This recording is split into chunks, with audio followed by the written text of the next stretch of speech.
Our connections make powerful things happen, uniting individuals and communities.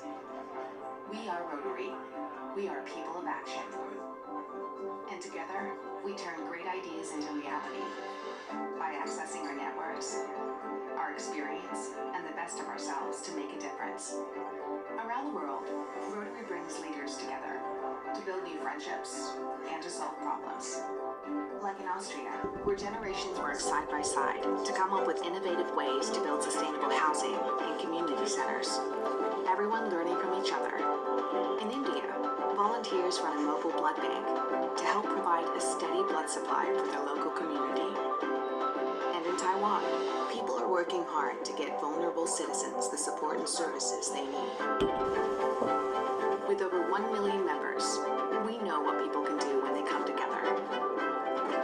In your backyard and around the world, there's power in our connections. Take action with us.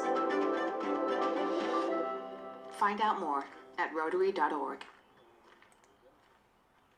And welcome to the Rotary Club meeting for April 6th, 2022. And I'm the president, Raymond Foster. And you know what? Normally, we first go around the wheel, but we got a great letter in the mail. And I want to start the meeting off with this. Many of you don't know that one of our passions has been the support of our local continuation high school. Over the many years, I think 8 or 9, we've assisted them. They had difficulty with their parent-teacher conference, and that was getting people to actually attend. And so they came up with a great idea, which we have helped them out, and that's called Strike for Success. And that is where they invite their families and their students and their teachers over to the local bowling alley, and they bowl for the evening. And so we received this letter back from Christine Black, the principal, and she says, on behalf of the students and staff at Chaparral Vista High School, I want to thank you for your very generous sponsorship of our Strike for Success open house event. Your sponsorship provided the opportunity for our students and their families to come together with our faculty and staff and engage in an informal, fun event that allows us to foster the school-home connection and build community. We had a record attendance of both students and families this year. On a personal note, I truly value the relationship we've built with your club and beyond the support you provide in a myriad of ways. I appreciate and am moved by your compassion for the work we do with our unique group of students to develop a culture and climate in which kids feel valued. Thank you for sharing our vision and helping making it a reality. Signed respectfully, Christine Black. So thank you to everybody. I went over to the bowling alley, and that's the largest group I've ever seen there, and they were having a great time. And the students and the parents and the teachers were all talking and bowling and eating pizza. And so it was very, very good. So thank you for working on that this year and helping out. And that was a relaunch, by the way, after we missed one COVID year. So that's very cool. So let's go around the wheel and introduce our Rotarians and then our guests. And on my screen, first up would be Casey Cox. Casey, say hello. Hello there. Took myself off mute. Hey, good morning, good afternoon, wherever you're at. I know this is recorded, so it could be good evening somewhere else around the world. But my name is Casey. Glad to be a Rotarian. It has been 8, 9, almost 10 years as a Rotarian, and it has been a good journey. Loving how we impact our community and what we do. It has inspired me to be a leader who takes action and hangs out with good people like you. So glad to be here, and welcome. Thank you. Steve, next up. Thank you, Raymond. Hello, everyone. My name is Steve Scott. I have been a Rotarian for a little bit more than 13 years now. I am the current secretary of the club and I guess the next president of the club, which I'm really looking forward to. And I am a State Farm agent in San Dimas. Excellent. And Brandon Moon, our newest member. Yes, Brandon Moon here. I've got to, let's see, it's been at least 9, 10, maybe 11 weeks. Newest member. I am a territory sales director of the San Bernardino County Inland Empire area. Glad to be of service. Just now, getting involved and looking forward to joining our president out there in the high desert for this upcoming event. So, Excellent, excellent. So we have another Rotarian on with us, Ray Kearney. Ray is our Group 5 president. Assistant governor. Oh, okay, there you go. Yeah, no, I'm welcome. I'm happy to be here with you guys today. And I'm also a member of the Azusa Rotary Club, been members for about 17 years. And you guys are an awesome group, and I'm glad to join you today. Excellent. Thank you so much for being here. And I saw Mike Wallace pop in. And Mike, are you connected up yet? All right. Looks like the audio's on mute. There you go. There he is. Yeah, I'm here. Hey, Raymond. Hey, so we're just introducing ourselves, Mike. Hi, everyone. I'm Mike Wallace. I'm the president of Better Home Financial. I've been a Rotarian for just about 7 years now, past president, and I'm happy to be here serving the community. Excellent. Thank you so much for being here today, Mike. And we're looking, hey, now you're a two-time guest, Claire. If you come in a third time, you're president of the club. So say hello to everybody and tell us where you're from. Hello, everyone. I am a returning guest. My name is Claire Flores, and I'm from Churchill Mortgage here in San Dimas. And first of all, I want to thank anyone and everyone who attended last month's Networking for a Cause event, which was Heroes Deserve Help. It was a really nice event, and I'm still hearing just a lot of positive feedback how these veterans have been supported with this event that did occur. And then I'm also here to make mention that Churchill is having another event. It's going to be April 21st. I did send Raymond the invite, and it's going to be supporting the House of Ruth, and it's going to be at Papa Chino's in Chino. And this time I made sure to have a taco bar. So anyone who wants to stop by and enjoy some good Mexican food from 5:30 to 7:30 and support a great cause. Just a reminder that April is Child Abuse Prevention Month. So we tied it in with the House of Ruth. But thank you so much for allowing me to visit. No, I'm glad you're here. And Diva, I see you popped in. Hello. Hi, sorry for my tardiness, but my name is Diva Alfaro. I am, I think 3.5, maybe almost 4 years, I think, Rotarian. Former club president, and I am a loan officer that I specialize in reverse mortgages. So glad to be here. Glad to get you here. And so we have a couple of guests I want to introduce, and we'll save Erik for the Fast Craft Talk. But Wayne Schmidt is here. He's been a co-partner with us on a couple of projects. Say hello, Wayne. Hello, everyone. My name is Wayne Schmidt. I'm the senior warden at San Dimas Masonic Lodge, and I'm not a Rotarian. We can fix that any day. Hey, Glenn Okay. Johnson, say hello. Hello, Glenn Johnson, Secretary, San Dimas Masonic Lodge. Excellent. Well, thank you everyone for being here today. And I see that our guest has popped in, and I'm so glad to see you. So today we have Patrick Byrne from the Armed Services YMCA at 29 Palms, just to give us an update on what happened with the food drive and how that was received. Hello, Patrick. Hello, how are you, Ray? I'm delighted to be here. Thank you for inviting me. Thank you moreover, though, for the goodness that you showed to our young Marines and young Navy corpsmen at the 29 Palms base. Your hard work delivered 4 tons of food for us. That will keep our food pantry in stock probably till mid-July. We can't say thank you enough. Everything that you delivered, if it wasn't the food staples, then it was the laundry detergent or the personal hygiene items. Even the young guys who helped you unload, the Marines who were there that day, they went in and helped themselves to, shave cream and razors and things like that they needed. So you've not only helped our young military families, but you also helped the single Marines, which is something that we're constantly challenged to do because it's hard to figure out what they can actually use and what they need. I want to thank you for your support also from the dinner that was held for the Marine Corps birthday. And then you've been also wonderful about sending checks to us that other groups that wanted to support the Marines in 29 Palms have sent to you, and you forwarded those on to us. I hope you enjoyed being there and being with those young Marines that day as much as we enjoyed having you there. Excellent. So, Patrick, just briefly, I know you've got 10,000 Marines and 1,000 sailors. How many families do you have out there? 40% of our 40% of the Marines that are there are and Navy are actually married, and of that 40% that are married, about 85% have at least.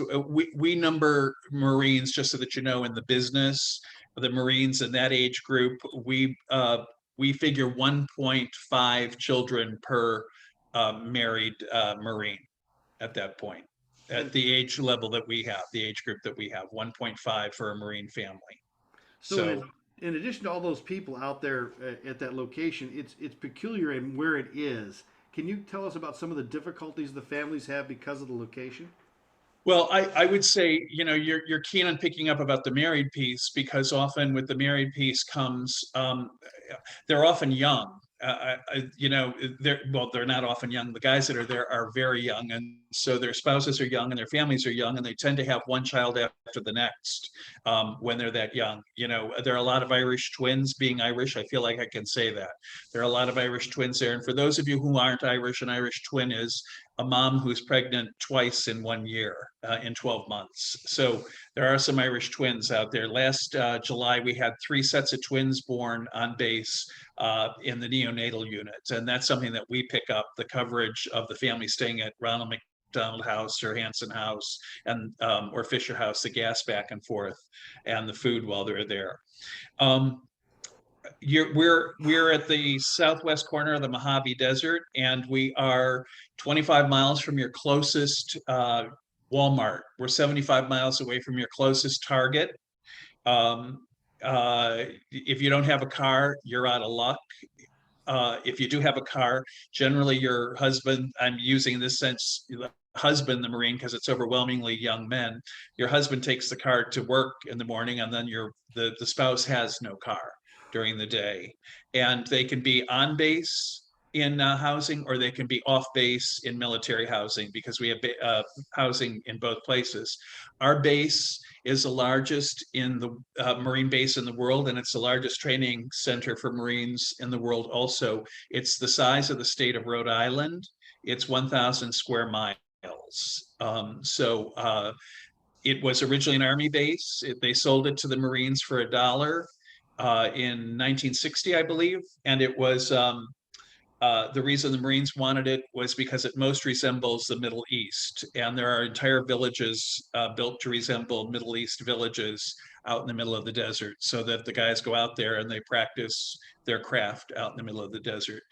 Being that remote, they're 75 miles away from the nearest airport, because they can't use the base airport for anything. There is a base airport to fly Marines in and to fly important people in, but they're when Mrs.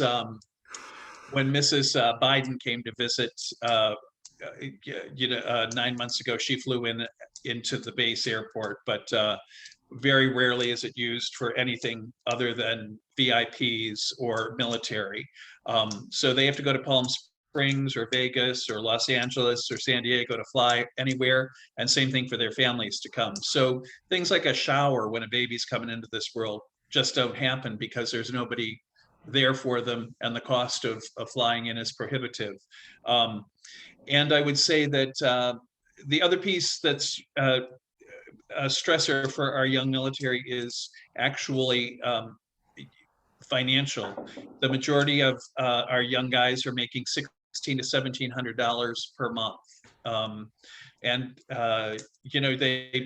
People say, oh, well, they get everything. Well, they get a $200 uniform stipend. Well, if they buy one uniform, that stipend is gone for the year. And they still, if they tear something, they're very particular about the uniforms. If the uniforms aren't perfect, they're in trouble, kind of a thing. So we collect old uniforms, repair them if we need to, and run a uniform shop for them. We keep a food pantry, so that if their pantry goes bare before their paychecks come, they can come get what they need from us. Same thing with cleaning products and hygiene products. It's hard to believe that young military would have to worry about these things, but this is the reality of their lives. I would say that transportation, finance, isolation, transfers, and then I would say that a pressure on them right now is just the whole world situation, because we've had repeated transfers off of base for Japan, Okinawa, South Korea, Australia. They're definitely, if nothing else, just showing numbers in those areas for what may be to come. But also there's a lot of transfers to Germany at this point. So that's because of our world situation. So there are all these stressors at play, particularly on young Marine families. I would say that you don't have very many complaints, but they are all very real stressors. I don't know if that's what you were looking for, Ray. If I did an okay job. You did a fabulous job. I'll open up real quick for questions. Does anybody have any questions for our guest? My only question is, I would definitely want his information. At Churchill, we do have a networking for a cause plan for each month. And that is something that I can wrap around, to not only work with the chamber, but just to have a large group of people that can kind of support that effort. So one way or another, I'll get your information. Well, I'll tell you, Ray is the best at connecting people. Perfect. Because of him, we've had Marines that have gotten to go to hockey games and Marines who've gotten to go to car races. And Ray has been a phenomenal connection, and he's been a connection to us through Wayne, and Wayne has been a phenomenal connection through Sonia. So it's one big network of people who care. But I would also say, absolutely deliver 100%. I'm sure you know what I'm talking about. When people show up and they want to help, usually it's people of great goodwill, but the ability to actually get something done is unbelievable.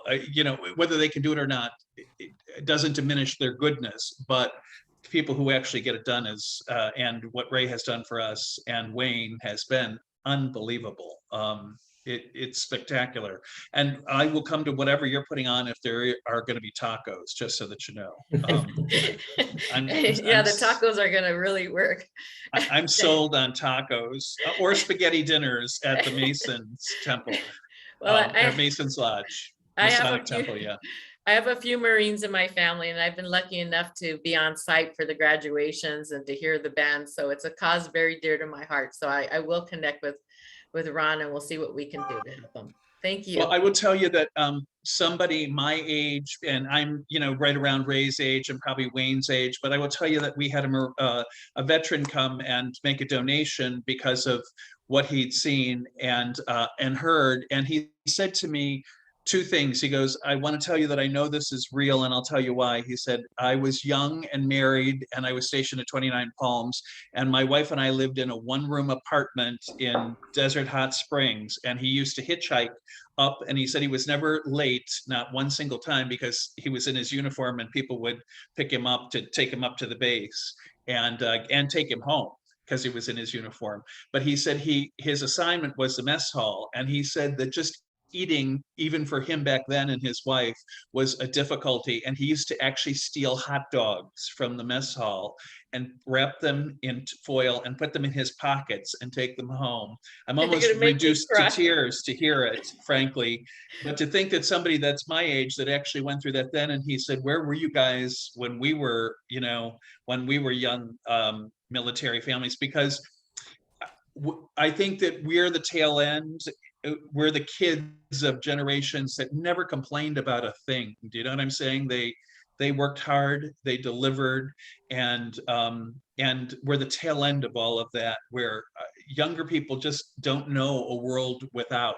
You know what I'm saying? Or sacrifice or no, like our parents told us no all the time. So when you hear from somebody like that who served the country and hitchhiked because he was married and lived down in Desert Hot Springs because that's all they could afford, and then took hot dogs home for him and his wife for dinner, amazing stories, and it's been going on a long time that we have no idea about, because those people never complain. But thank you. And we're happy to include you among those who'd be supporters. So what we're working on for you right now out there is, number one, is the first committee meeting for the next dinner in November. We'll kick off in May. But at the same time, we've sent out 300 letters to various American Legion posts, VFW lodges, and we're forming a satellite Rotary Club that is a single issue club focused only on supporting military families at 29 Palms. Oh, thank you, Ray. So Wayne and I have been puzzling this out. What we want to do is we want to connect you up with not only the people in Orange County who support Pendleton through the furniture and supplies, but they don't get food down there. And so we're going to focus on food collection here and establish a permanent pipeline so that you don't have a feast or famine issue. And so we've got that in the works. We've already actually got 3 members already volunteered for it. So that's 3 new Rotarians. And I hope to have that. We're going to have, I sent you a letter, Patrick. We're going to have a first meeting at the High Point Brewery in May. And that's significant because the Marine Corps was founded in the Tun Tavern in Philadelphia. And so we're going to see if we can form this satellite Rotary Club in our own tavern here in San Dimas. And we'll fix it. We'll see if we can fix this problem a little bit organizationally. So, well, let me know when it is, and if I can make it, I'll come. Okay. I sent you a letter, so that should go. Are there any other questions so we can move into our next section? I have one, Ray, and that would be, would you please let me know next time that I should dress up? Because I've been to 3 of these meetings and I was always the one who was overdressed. And you and Wayne are all dressed up here, and certainly you too, Claire. So next time I want to be dressed up too. Well, we're pretty casual here. But thank you for saying that. Yeah, you're fine, Patrick. Believe me. Okay. It's got to be. All right. It's got to be heating up out there anyway. Yeah, absolutely. It's in the 90s already. So, yep. Any other questions for me? Are there activities on base for the families or any type of support groups? Yes, there are, and we're part of it. When you talk about support, certainly there are support groups. We have, like, for families with disabled kids, there are things. But I would say that we're, in terms of the nonprofits, we're the premier agency. There are about 10 nonprofits on base, and one would be the Navy Marine Corps Relief Society, who is basically a credit union to give a quick loan to them if they need it, and the Red Cross is present. And then it would be us. And during the pandemic, we were the only 3 nonprofits that actually stayed open because we were considered essential to the mission of the Marines, because we delivered things like the food pantry in particular, emergency assistance financially, and uniforms free of charge for the lower ranked Marines. But yes, there are. But I would say to you that in a place like 29 Palms, it's a young couple. It's often a young couple that's just gotten married in the last year or 2. They've now been stationed. This would probably be their second place because this is a training facility. And then, just trying to get, you're pregnant and you're then trying to get connected to new people around you, knowing that you're only going to be there a year or 2. There's lots of things that play into all of it. And then I think that for most places, going to a food pantry would be a difficult situation. We've changed the whole concept of food pantry. We've turned it into a little store. We don't tell people you can have this dented can or that dented can. We won't put out a dented can. We won't put out something that's expired. We put out the best that we possibly can, and it becomes a communal event where people, are sitting at picnic tables and talking and waiting to get in, and bring their kids, and so that there's no embarrassment tied to it, kind of a thing. And we call it the Pelican Shop. We don't call it the food pantry or anything like that, so that there's no stigma attached to anything. So if you're interested, by all means, let us know, and you can come out for a visit. You can see what we do. I was just going to ask if you give tours. Maybe we could, like my club. Absolutely. Yes. Yes, we can arrange it. Sure. And if you want to ask Ray, he'll make the connection with us, and we can help you from there. What I don't want to do is this, and I'll be very honest with both you and Claire.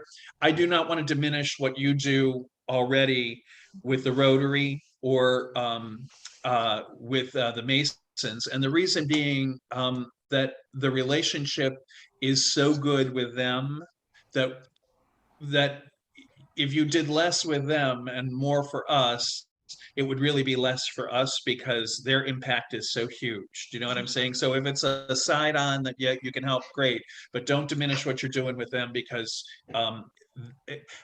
I know Ray and I know Wayne, and I know that we will benefit hugely from anything that they do. So, Okay. and I was going to Thank say for Ray Kearney and also Claire, after we have our informational meeting on the 21st of May for the Satellite Club, what we intend to do is then talk to Patrick and arrange a tour for the Satellite Club members and go out as a group, I think, is the best way not to overload them. Because he's got some other things that we need to, that I'm interested in, particularly his early childhood development program, which I'd like to see him be able to further out there. Because I think you've got these TK kids out there that aren't receiving the benefit that they need, those kinds of things. So I agree with him that we acting as a group, I think we're more powerful. But I will definitely include you on that tour so Yeah, you can see how. please you can do. help. Thank you. Terrific. All right, Ray, do you want me to stay on, or are there more questions? Or You're more than welcome to stay, or more than welcome to go, because we're going to move the meeting along. okay, Wayne, you have no questions for me, Wayne? Oh, sorry, Patrick, just for a second. Yeah, I saw you get up and go, Wayne. Yeah, I know. My wife's leaving inside. I have one question. Can you talk about the importance of gas cards for these folks? Well, it's the same thing for everything else. Their pay hasn't gone up because, they haven't had a true cost of living raise in forever. And so if you live in a place like California, the cost of living doesn't change. So what I would say is that the gas is felt acutely. We only give out gas cards in an extreme emergency. For us, an extreme emergency is the Marine himself or his spouse or his children are in the hospital. And when I say in the hospital, we have a hospital on base, but they don't take care of any specialty. It's like at a doc in the box kind of a thing. And so they're down at Eisenhower, or JFK, or they're sent to San Diego to the Navy hospital there. And so then we'll give gas cards to them to cover their gas back and forth. Often, again, it's a young family, one car. So the husband comes back to go to the base to work, and the wife stays at Ronald McDonald House or Fisher House or Hanson House. We give her Walmart cards or whatever we have. We'll give her cards to go to the grocery store, and she can cook for her and the other kids that would stay at Hanson House and when the husband gets there. And then we try and help with gas cards back and forth. So those are needed and helpful. Usually we give them visas because that's really the only thing that you can basically use at any of the gas stations when you go. So always a need for us on base. Patrick, where would the nearest hospital be absent the San Diego one? How far away?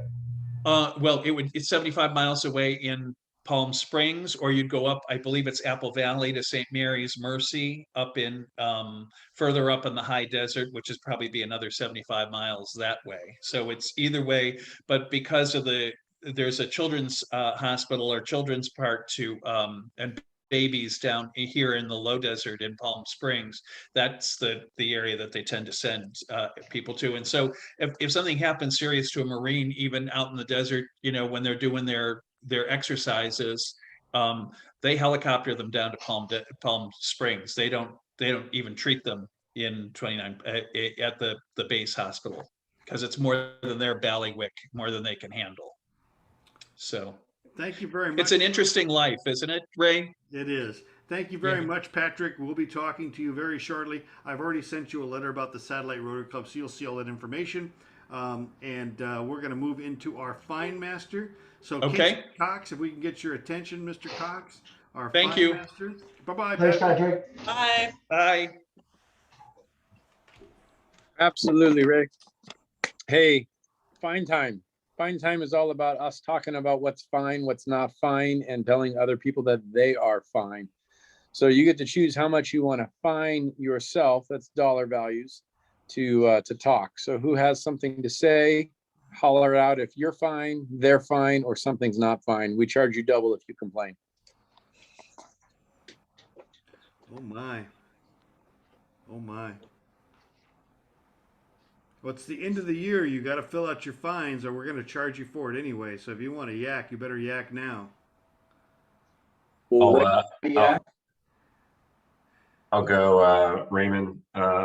Yeah, I'm going to find myself just for not really being on camera and not being around. Last week I was on a flight during the meeting, so I apologize for missing. And unfortunately, my wife and I are sick at home.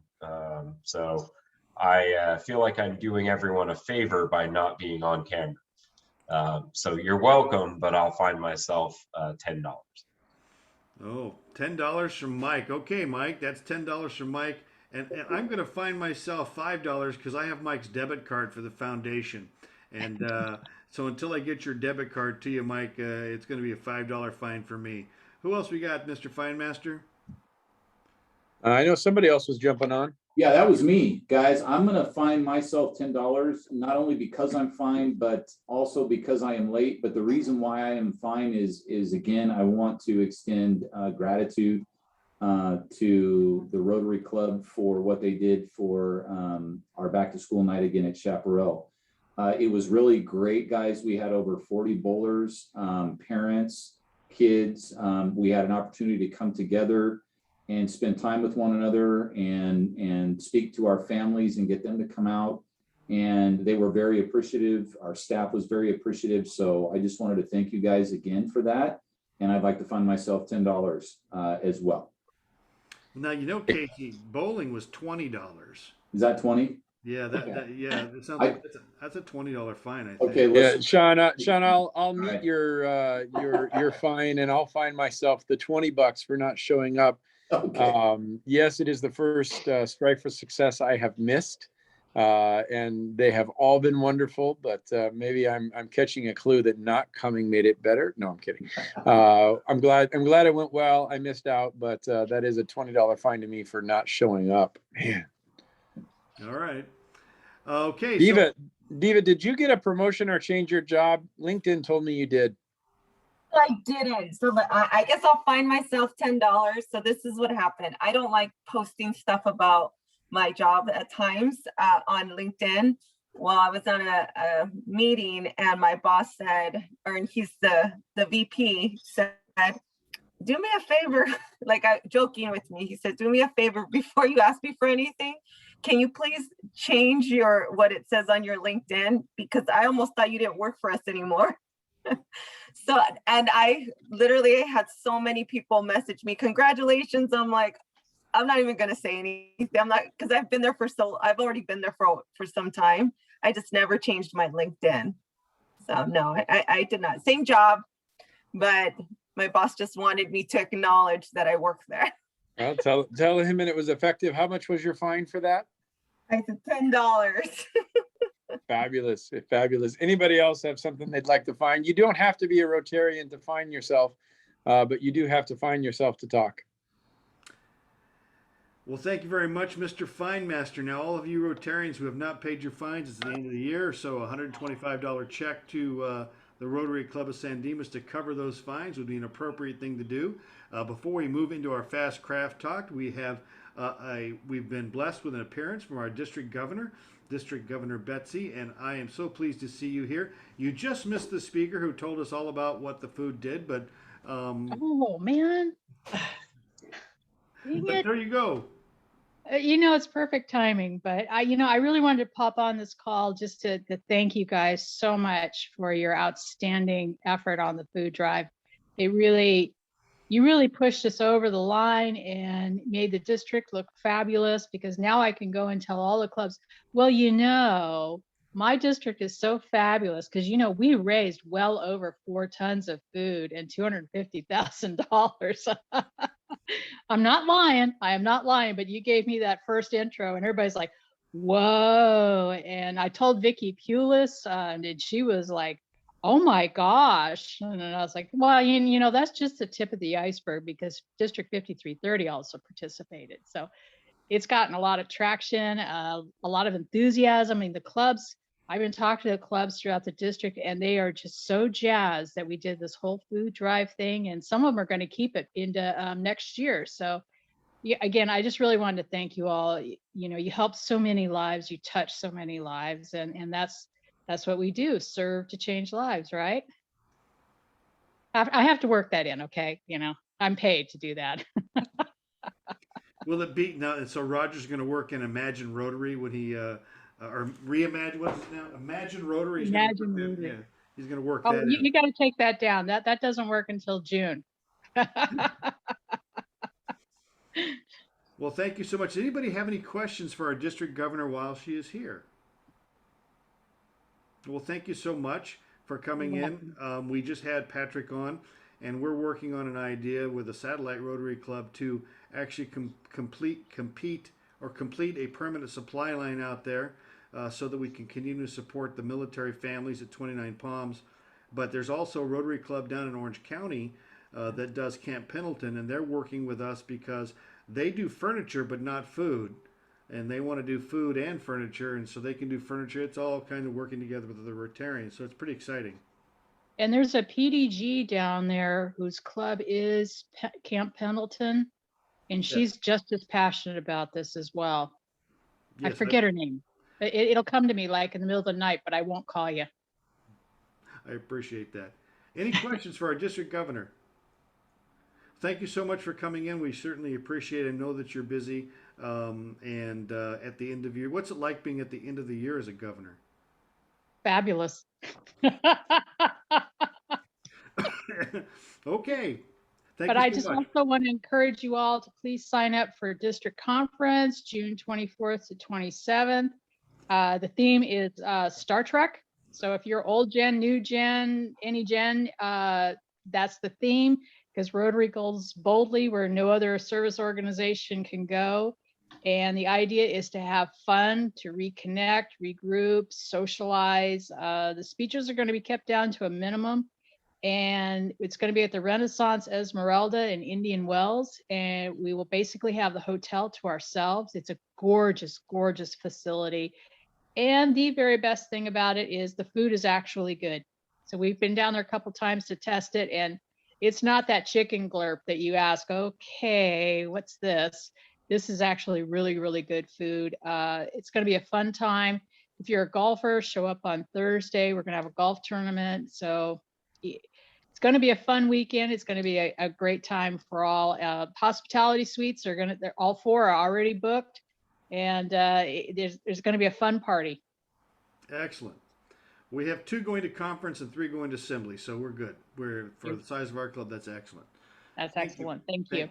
Thank you, and thank you for coming in. And we're going to move to our Fast Craft Talk, and we have with us a guest today, Erik Nakano, who is a San Dimas City Council candidate. Erik, take it away. No, you better unmute yourself, brother. There you go. Great. Thank you very much, Raymond. It's good to be here. And I also want to give a shout out to Brandon Moon, who's also running for city council. I believe he has in the same district. I believe he has a kickoff tomorrow. So if you have a chance, go check him out. He's a great guy. And I really appreciate you having me today. So I did put together a presentation. Can all of you see it? Is it coming through? Zoom sometimes can be a little bit odd. So just want to make sure it's coming through. It's good. Okay, great. So I want to tell you about a craft and a passion of mine, which is patient advocacy and clinical trials. And so some of you may know my background. I moved back to San Dimas back in 2016. And the reason why I moved back was my mom was diagnosed with colon cancer after being misdiagnosed for several years. She was given about 1 to 2 years to live. And so it completely transformed my life. When I moved back home to San Dimas, I changed jobs, set expectations with everyone that caregiving was going to be my primary focus. I wanted to make sure that the time I did have with my mom was quality time. So we took a bunch of trips. I planned a surprise birthday party for her. I actually even arranged for Celine Dion to meet her in person. She's a big fan. So really, really wanted to make sure that it was patient focused. But out of this tragedy also came something that I wasn't expecting, which was something that has completely transformed my life and allowed me to give back and contribute in a way. And that was really understanding medical options, what kinds of treatment options were available to my mom, alternative therapies, special diets, and other things. And so as part of that process of really understanding everything that was available to my mom, I became really, really familiar with the standard care that's given to colon cancer patients. So if you're diagnosed with colon cancer at stage 4, which means it's traveled to other organs, and in this case, my mom had cancer in her liver, only about 10% of people are managed to live with colon cancer longer than 5 years. And in her case, she was given about 1 to 2 years to live. And so that was, a major thing for us that we were working through. And really, there's only 2 lines of treatment. So you have a cocktail of something called FOLFOX, which is made up of 3 chemotherapies. Typically, only about a little more than half of patients respond to that, and it only works for about 4 months. And then after that treatment, it's called a first-line treatment. They'll go on a second-line treatment, which is called FOLFIRI. That has also it works for about half patients, and that has an average time of about 8 months. And then after that, what doctors will tell you is you need to get your affairs in order. We don't really have anything else we can do. Patients typically decline pretty rapidly as the cancer grows, and you're advised to manage your pain and go into hospice care if possible. So the problem with this is that my mom was fairly young. She had just retired. She was 65 years old when she was diagnosed. And then the other thing I discovered as I delved into the cancer community is that there are a lot of people who are younger who are making up a growing share of colon and rectal care cancers. Across the nation, it's the 3rd leading cause of death after lung cancer and breast cancer. And if you look at the graphs, both of them are seeing big increases on those that are under 55. And in fact, the people that I met through these groups, this is a small sample of people that I met. So many people in age 20, 30, and one kid that was 11 were diagnosed with colon cancer, and all of them have since passed on. So to say to them, well, we have 2 lines of treatment, it'll give you a year of living and not really living, because these chemo treatments are incredibly harsh on the body and have a lot of side effects, is pretty unacceptable. So so as I begin investigating this more, what I realize is that there is actually another option, and that's clinical trials. And nobody knows the response rate because clinical trials are basically drugs that are cutting edge that nobody has really tried before. So it's testing them out before they make it available to the wider market. And in some cases, patients can live years or even be cured by medicines in clinical trials. And I know this because as I began researching, I came across 2 really big cases that were famous. One case was with Janine Ryan, who enrolled in a clinical trial at the National Institutes of Health. And the National Institutes of Health genetically engineered her T cells, these are your immune cells, to recognize and attack her cancer cells. And she's cancer-free today. One of the very few people who actually is fully cancer-free from a clinical trial. And I also came across someone else. His name is Dan Sellis.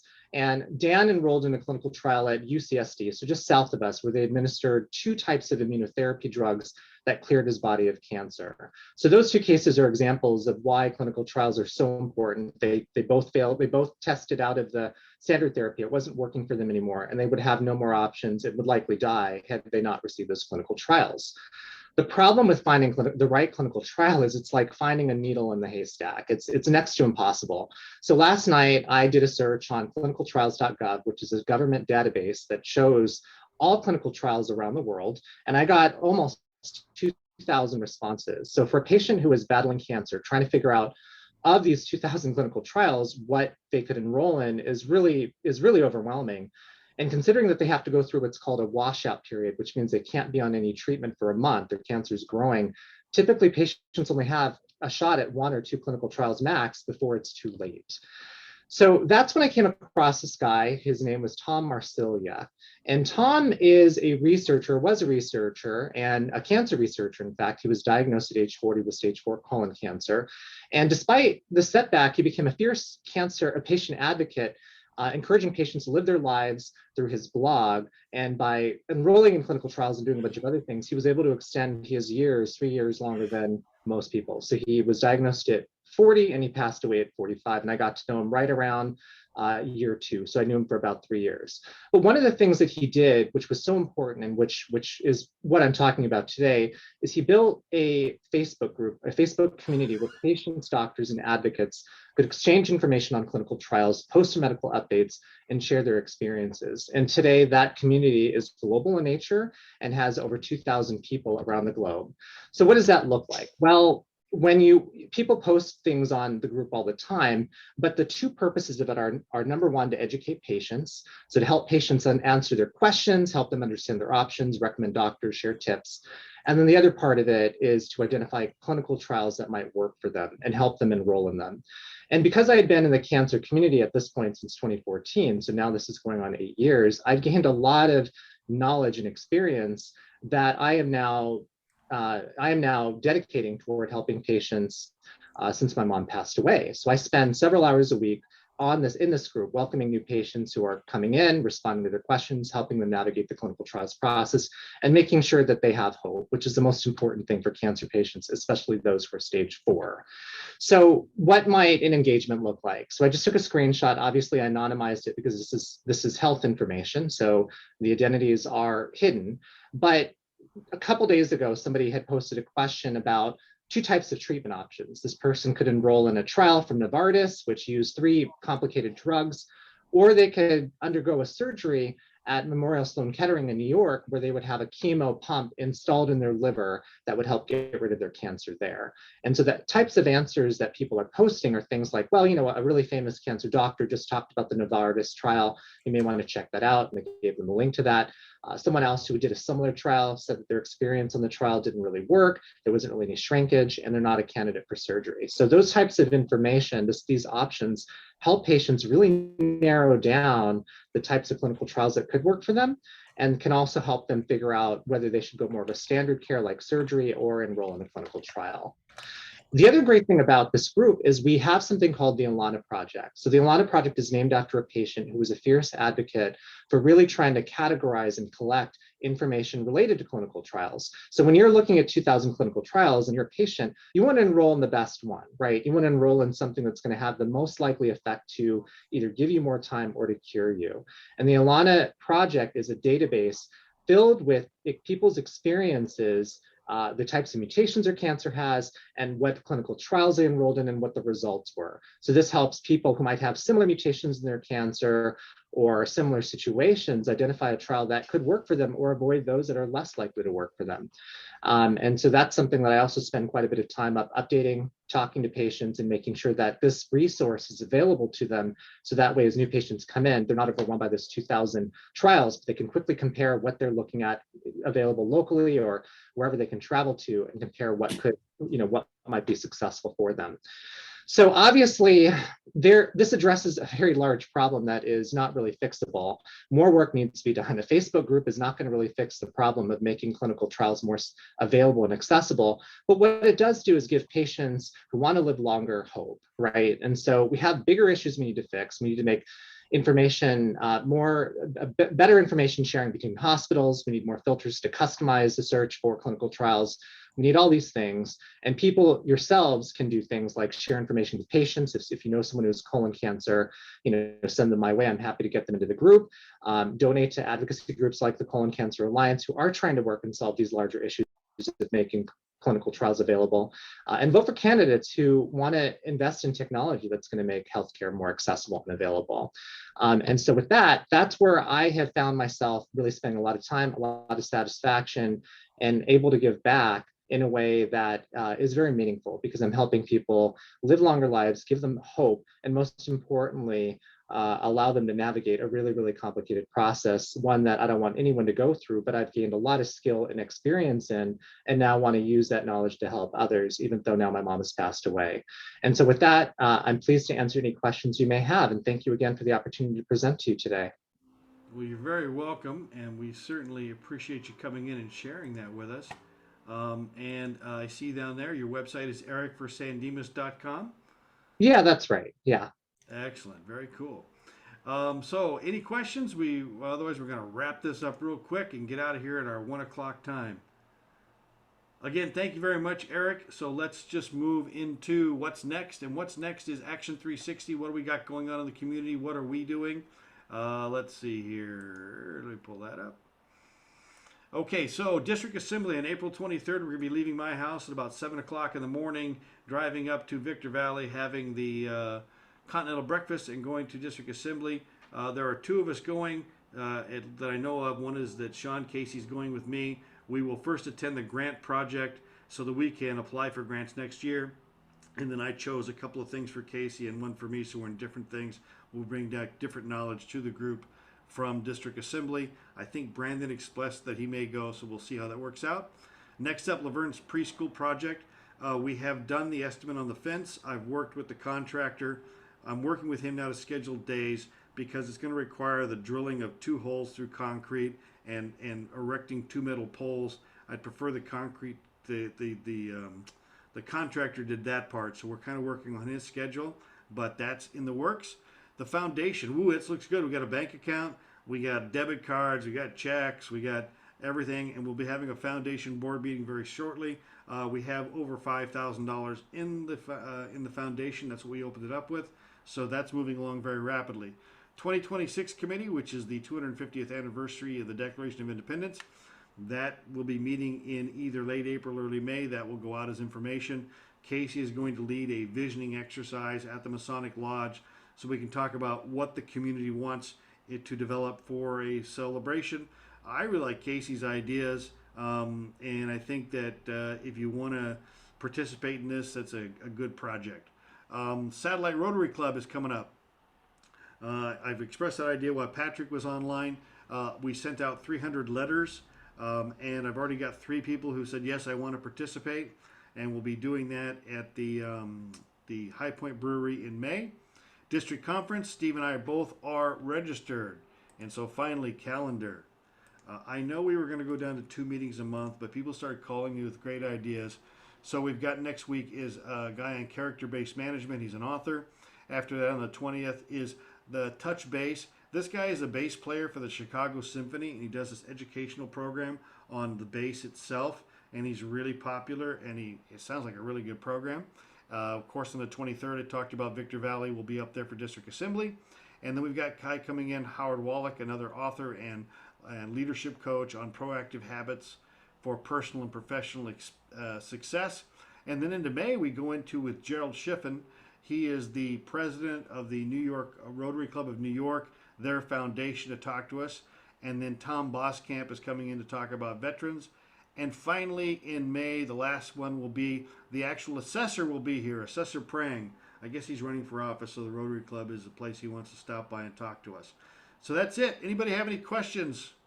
Any comments? Any final thing before we go? Well, thank you so much. I'm glad to see you all here. The board meeting is tonight at 7 o'clock. Be there. We got stuff to do. Thanks. Bye. Thank you. Thanks, everyone.